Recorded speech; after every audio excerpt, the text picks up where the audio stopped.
word Israel, what goes through your mind? Jewish homeland. More than 1 million notes are stuffed into the Western Wall every year. Where does God find the time to read them all? Jewish history. Hebrew is such an ancient language that if a modern-day Israeli would meet his ancestor from 2,000 years ago, they would be able to carry on a conversation. Birth of Christianity. The Sea of Galilee, the lowest sweetwater lake in the world. According to the New Testament, Jesus walked on the water here.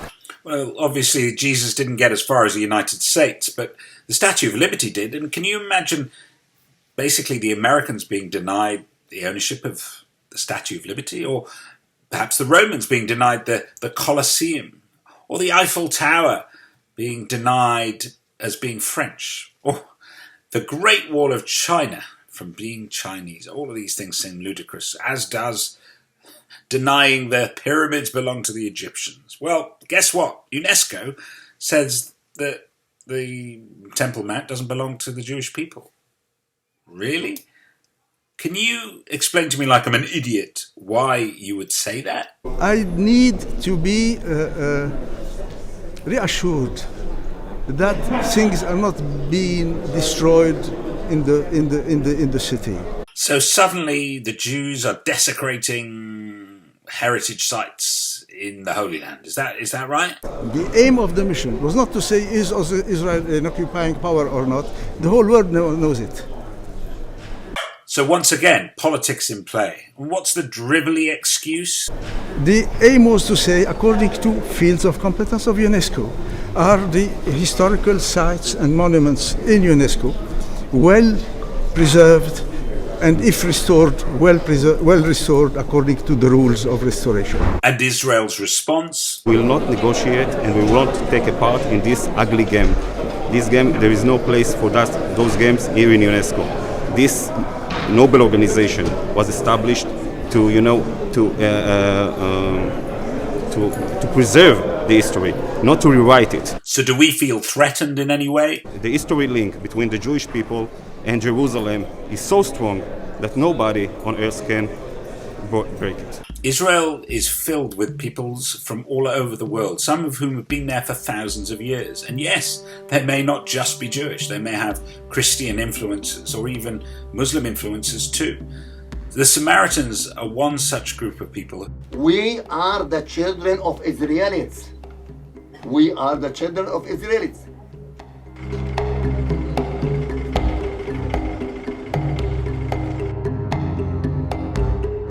The Samaritans, we have 3 passports now.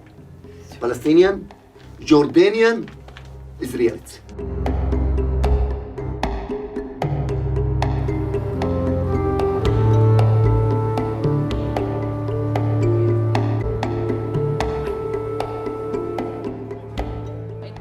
Welcome to the Western Wall, probably one of the most Jewish places on the planet. And yet UNESCO, well, they would deny it to the Jews. And I believe that denial is an act of anti-Semitism. And if you support UNESCO's view here, you too are anti-Semitic. That's a shame, because if you would look to Israel and look to the Jewish people, you might see what good they actually bring to the world.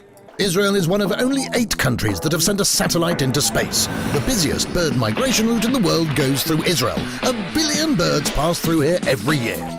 According to Traveller's Digest, Tel Aviv is in the top 10 for cities with the world's most beautiful women. And yes, also among the top 10 when it comes to good-looking men. But women in Israel have much more to offer than just a pretty face. Israeli women also have more academic degrees than the men do, so if you are the next Mary Curie, this is the place for you. Not for nothing is Israel known as the startup nation. There are more than 3,000 high-tech companies and startups in Israel. That's the highest concentration in the world outside of Silicon Valley. So what was invented here? The technology that allows us to chat in WhatsApp, Messenger, and everything else you youngsters spend your time on. The world's first antivirus software, gesture-controlled and hands-free computers, technology to prevent traffic accidents, taxi service app, remember when you had to wave your hand for a taxi? A social network that allows you to steer clear of traffic jams, a really small pill that can photograph your body from the inside. How does it get out? Solar energy water heater, irrigation system that conserves water, painless hair removal, well, almost painless, anti-jellyfish sting gel, laser keyboard, the technology that enabled unmanned flight, cherry tomatoes, and Rummy Cup, the popular board game. Israel's also really small. Israel's population is just 1.6% of the entire population in the Middle East and takes up only 1/10% of the region's area, which means it's tiny. Basically, you can cross the entire country in less than 5 hours from snow-covered Mount Hermon to the sizzling beaches of Eilat. Israel is third in the world in the consumption of sweets and vegetables. Israel was the first country in the world to ban commercial starring underweight models. Israel has the highest number of academics per capita in the world and the highest proportion of startups and of museums as well. Tel Aviv is home to 80,000 dogs that enjoy more than 60 dog parks. And the biggest dog cemetery dating back to ancient times was discovered in Israel in Ashkelon. Speaking of ancient places, Jerusalem, one of the oldest cities in the world, is also the smartest one, as it was the first in the world to be completely covered by Wi-Fi, which you'll need to find one of the best hostels in the world, the Abraham Hostel in Jerusalem. Another ancient city is Beersheba, 4,000 years old. Nowadays, it has the most chess masters per capita in the world. With all due respect to chess, the most popular beach sport in Israel, and probably its national sport, is matcot. There's no score, just the fun of ruining the quiet of the seashore. Books. Israel is number 2 in the world in book publishing. People of the book, remember? Wait, who's number 1? At least we're in first place when it comes to translating literary masterpieces from foreign languages. The USB stick is an Israeli invention which saves us lots of storage space. Israel is among the 10 leading countries in life expectancy. Folks here live on average to the ripe old age of 83. Israeli cows are world champions in milk production. Since she's a champion, she's got an attitude. Tel Aviv is known as one of the vegan capitals of the world. Or how about some sushi? Tel Aviv is only second to Tokyo in sushi bars per square meter. Wine has been made here for more than 3,000 years. And even then, the local wine industry didn't win as many international awards as it does today. And speaking of prestigious awards, none is more prestigious than the Nobel, right? 9 Israelis have won the Nobel Prize in Sciences. The last one was Professor Dan Shechtman for the discovery of the quasi-periodic crystal. See if you can say 5 times really fast quasi-periodic crystal. Israel also grows flowers, lots of flowers. For last Valentine's Day, Israel shipped more than 60 million flowers to Europe. Israel is the only democracy in the Middle East. Israel is not a monarchy, but does have a queen. Her name is Dana International, and she's the first transgender to win the Eurovision contest. Time Out magazine has crowned Tel Aviv as gay capital of the Middle East. And speaking of divas, Lady Gaga's shoe designer is Israeli. They are indeed beautiful, but really difficult to walk in, especially if you're in Haifa and need to climb its green hills.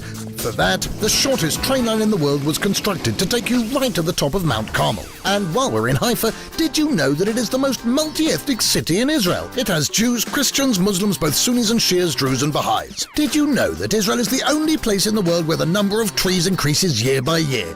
Even with all these forests, 60% of Israel is desert, which didn't prevent us from turning the barren desert into productive farmland. A desert doesn't have much water, so Israel was forced to lead the world in desalination technologies. Israeli scientists developed treatments for multiple sclerosis, Parkinson's, Alzheimer's, and most important, discovered the cause of halitosis.